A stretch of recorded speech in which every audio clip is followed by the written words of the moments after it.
Hello and welcome to this episode of sMater, a podcast by clinicians for clinicians, brought to you by sMater, an Australian leader in healthcare for more than a century.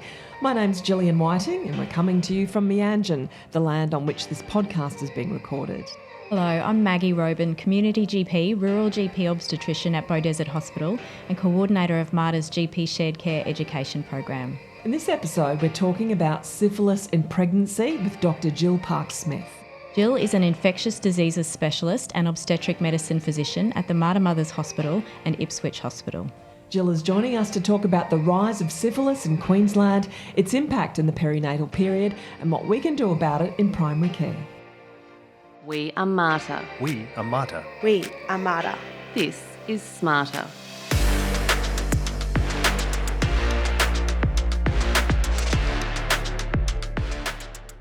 Hi Jill, welcome to sMater. It's wonderful to be here, thank you. Now this is a really interesting topic because some would consider syphilis as a disease of a bygone era, but we are seeing a resurgence in Australia. It's relatively recent, is it? So within the past 15 years, what we've noticed is over a 600% increase in the number of cases of syphilis. And this is a change that we're seeing reflected worldwide. So if we were to look to the statistics in the United States or Canada, even the United Kingdom, similarly, they are having difficulty with an outbreak of syphilis. And so I think part of the difficulty is that many medical practitioners and people in general think that it is a historical disease. And so the impetus to go get checked, the impetus then to act on a positive result has a lot of stigma and shame associated with it. So that just, compounds the complexity of managing this difficult condition that really is very easy to treat once diagnosed. Yeah. And those figures are reflected across Queensland as well, that rise? Yeah, so there are slight differences within each area, but in southeast Queensland we're seeing a particular increase, and there are pockets within our community that are having higher numbers, and these are people that often have some socio-economic disadvantage, some barriers to healthcare. So it's reflected in our Indigenous Australian population and our Torres Strait Islander population, as well as our people that are having some difficulty with substance use, and just in general people that are presenting late in their pregnancy for care. And so that's some of the difficulties. We're also seeing an increase in the non-Indigenous community in some remote and regional areas, and so also a barrier there to accessing perhaps sexual health checks and care in general. So those are the general numbers, and the populations that we're seeing trouble in the Indigenous populations, really that age group that are having children, 15 to 34. So that's why it's so important to reduce the risk of transmission in pregnancy that those age groups are screened. Why are we seeing this increase? So I think that there's lots of different hypothesised reasons why we might be seeing this increase. And some of those ideas relate to whether there was an interruption in sexual health care during the COVID epidemic. But I think if you look at the numbers, it was increasing well before that. And you'd note that we've been offering, preventative measures for, an oral tablet to prevent the acquisition of HIV in non-infected individuals. And perhaps with that, condom use may have fallen off a little bit. Also, perhaps we're seeing some people that are having financial difficulties, not accessing medical care. And then I guess there's some theories that maybe there's more gender fluidity and some transmission from the MSM community across into the traditionally heterosexual community, but really it's all just theories. Yeah, but I think really social disadvantage is probably the big thing, and that we're just not reaching those people and getting them tested. Jill, what challenges are there in diagnosing syphilis given that its clinical presentation can be so variable and sometimes it's also asymptomatic? Yeah, it's really, really hard because when people think of a sexual health screen, patients aren't necessarily requesting a syphilis screen. And so it really comes down to the clinician. The chancre that initially presents can be painless, and then it can pass through what could seem like a viral-like illness, and they may or may not seek medical care, and it can be quite non-specific. So I think that that's part of the difficulty, is really that wide range of atypical presentations that can happen. Yeah. Can you go through the stages, a refresher of the stages from primary, secondary and so on? Yeah, so in the first stage when a patient may present, they could have a painless chancre, which is a shallow ulcer that presents on the skin surface where they were infected. So that could be inside the vaginal vault, could be on the cervix, or in the male patient on the penis. And so I think that that's part of the difficulty, is that, it can be painless and maybe not visible to the patient. In terms of the secondary stage, it often presents with a rash that can be head to toe, and it also involves the palms and soles of the feet, and that can have a febrile-like illness with that. Then you go on to the other stages, really tertiary syphilis, and you can have neurological syphilis at any stage in the disease. So that can actually happen very early on. So it is quite important to do a basic neurological exam, eyes and ears in that first instance, because I think we classically think that neurological syphilis is quite far down the pathway, and it can be, but it actually in about 5% of people can be quite early. And it's really important that we treat those patients differently and that we're on to those things.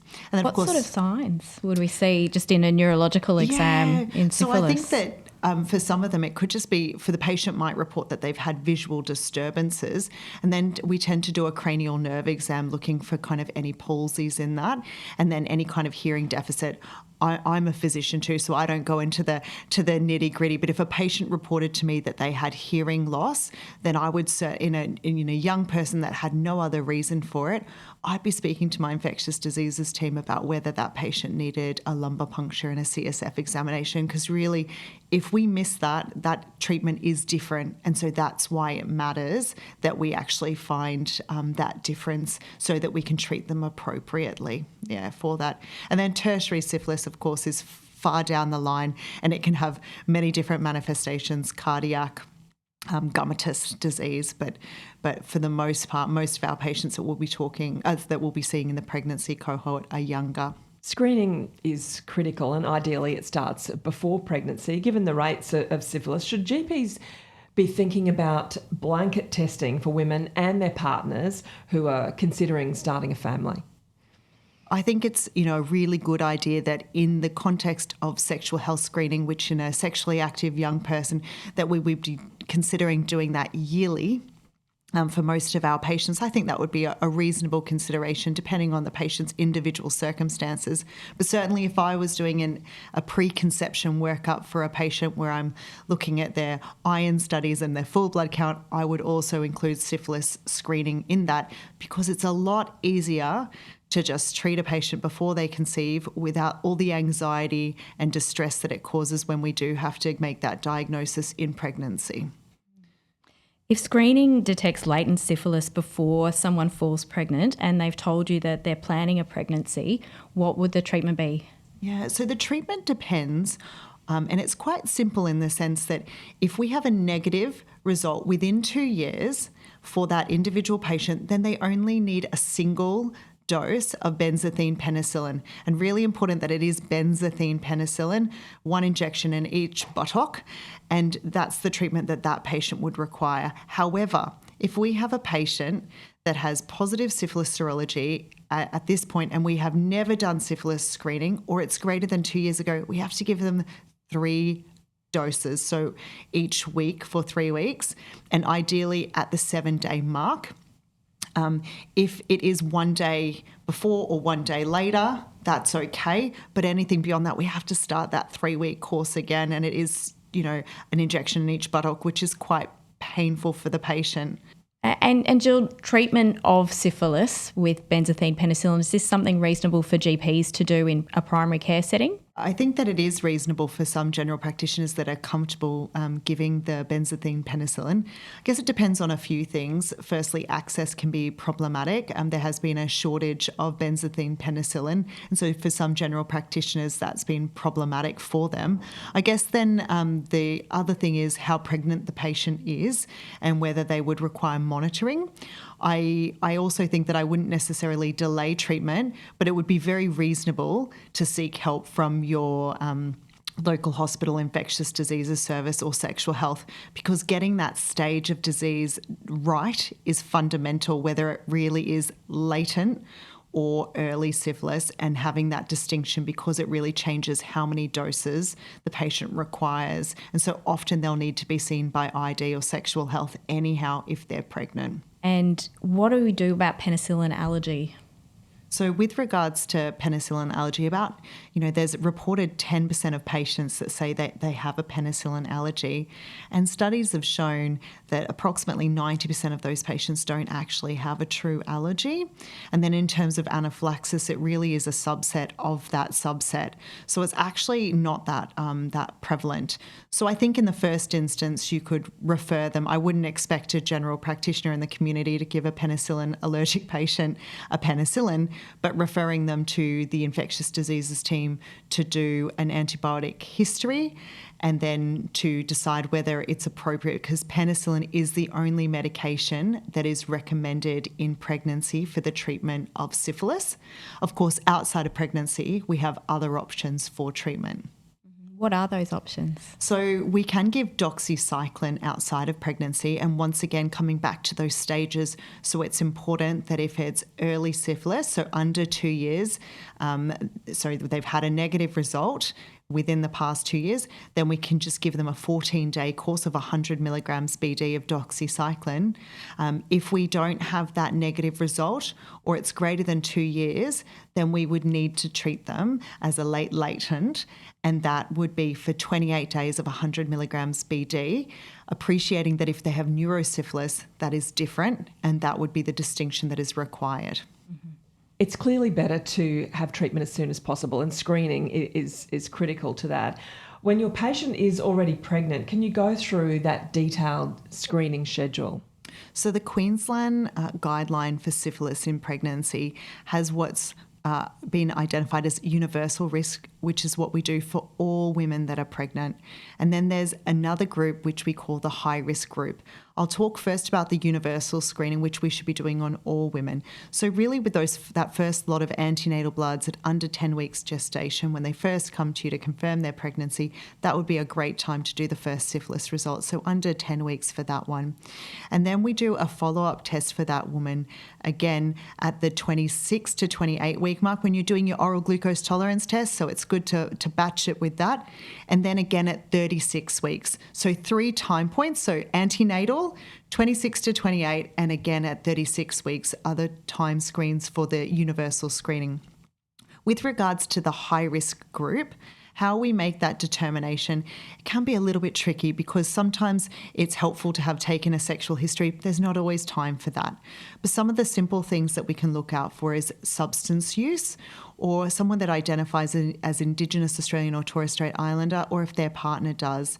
There are some declared outbreak areas, but you're safe to, have increased screening within those groups. And also someone that has a partner that has sex with men would also be in that high-risk group. And someone that has had contact with a positive syphilis patient would also be considered high risk. And for that group, we would do the universal screening. But in addition to that, we would do an opportunistic test at approximately 20 weeks, and then we would check them at 34 weeks rather than necessarily the 36-week mark, and then we check them again at birth. So it is quite extensive, the screening that has been recommended in those high-risk groups. If a woman contracts syphilis while she's pregnant, will it always be passed on to the baby? No. So, what the studies have shown is that if we detect it under 20 weeks, the risk of having congenital syphilis, so that's when we talk about the baby having some abnormalities that are as a result of syphilis infection, that risk really increases with the gestation. So it's really important that we pick it up sooner. And if we treat the woman quite early, then the likelihood that we'll reduce the risk of an adverse pregnancy outcome is significantly increased. And so what we get worried about is that syphilis increases the risk of preterm birth, stillbirth, and also the abnormalities that can be seen with congenital syphilis. But treatment really significantly reduces those risks. And so that's why treatment early is key. Jill, can you tell us a bit more about the impacts of syphilis on the fetus and the neonate and how we treat congenital syphilis? Yeah, absolutely. So, look, the impacts on the fetus really depend on when the infection is acquired in utero. So, if it's acquired after 20 weeks, then what we might see is they can have differences from problems with their liver, problems with their neurological system, and then we can see more subtle things where they could have some bone changes, which we might not even notice initially at the time of delivery. In terms of treating the neonate, I'm not a paediatric ID physician, but basically it depends on whether what their results are at birth. And if there's a clinical suspicion. If there is a clinical suspicion, and that would really be depending on the mother's results and a few other factors, that a baby would need intravenous therapy for 10 days with penicillin. And so that means a prolonged hospital stay, a cannula, and that can be quite concerning for the parents. So it's better if we can treat the mother in utero, and that treatment needs to have been completed 4 weeks prior to the mother delivering for us to consider that sufficient, and we need to see a fall in that RPR by 4-fold. And what kind of clinical features would we expect to see in an infant that's affected by congenital syphilis? We might see nothing in the neonate, and that's what the difficulty is, that it can be quite subtle, and the changes could occur up to 2 years after they're born, that we might see some changes. So the things that we might see in the initial period could be a rash or skin scaling. We could also see enlargement of the liver or spleen, and then they could go on through to having neurological difficulties. Often, unfortunately, we will have a neonatal death, or we could have a stillbirth, and so that's sometimes the outcome of congenitally transmitted syphilis. Between 2001 and 2022, 44 congenital syphilis cases were notified in Queensland, with 13 stillborn or dying after birth, all First Nations infants. Last year alone, Queensland Health recorded 5 cases of babies contracting syphilis in utero. 4 of them died. It's the greatest number of Queensland deaths from congenital syphilis in a single year this century. Very concerning, obviously, the spike in syphilis and the potential risks that it holds. Why haven't we been able to eradicate syphilis? I think there's a lot of stigma associated with sexually transmitted infections, and that remains problematic in our community. And also, I think, access to medication and to testing, particularly in some of the remote and rural areas, that can be problematic. And then in some of our community members that don't have regular healthcare. So I think it's that, that lack of ability to test, and then the treatment is an injection, and that can also be problematic. I think that we really also have dropped the ball somewhat, thinking that it was a condition that is historical, and now we're really having to restart. How about reinfection? Jill, is that something that we need to think about in pregnant patients who we may have already treated? Absolutely, and this is part of the problem, that we need not only our patient that we're seeing face to face to be treated, but we also need their partner to be treated. And depending on how long ago it was that they acquired the infection, which can be quite difficult to ascertain, we need to contact trace back some time. So we need to find their sexual partners. There are some apps and web platforms that can notify patients anonymously of the fact that the patient has been diagnosed with syphilis, and they can do that anonymously. So it's that contact tracing that is key, because reinfection can happen again and again and again. There is no immunity.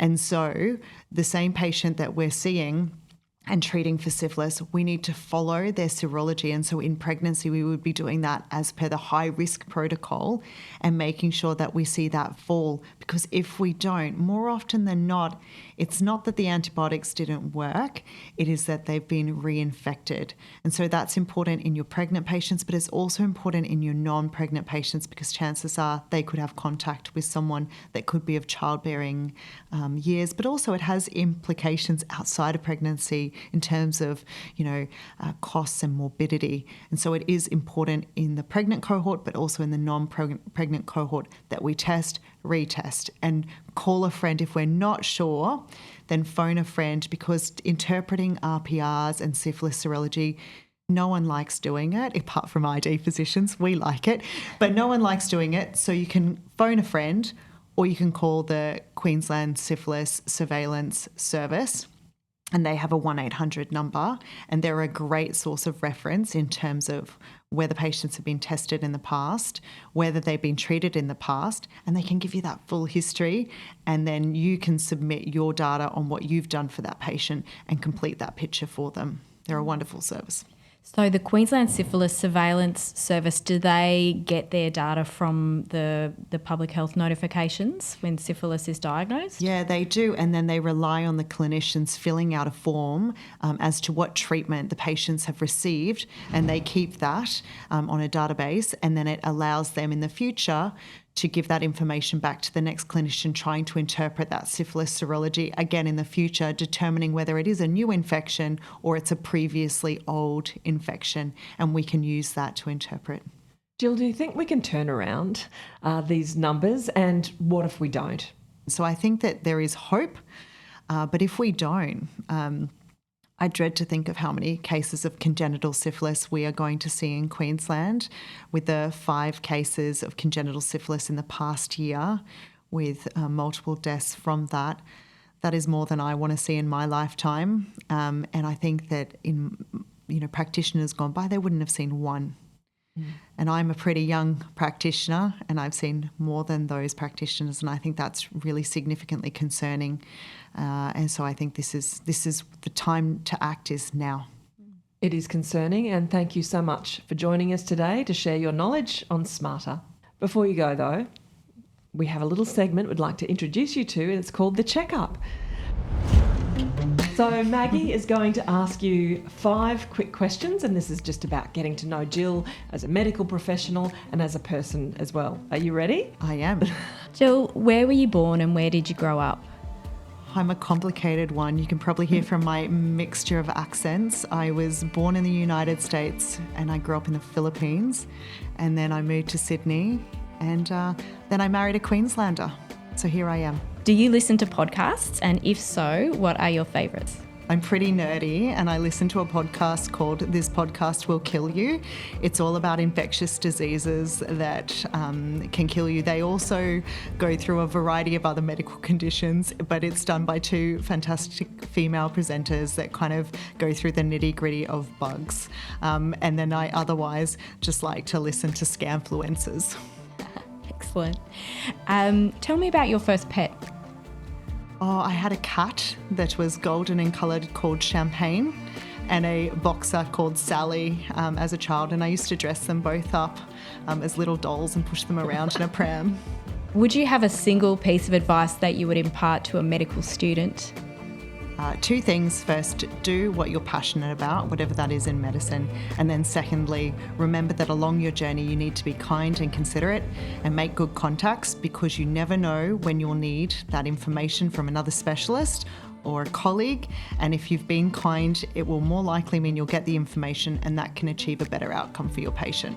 And finally, what is the best outfit that you've ever worn to a costume party? I recently went to a costume party and my husband went in Baywatch. No one else dressed up. He hasn't forgiven me yet.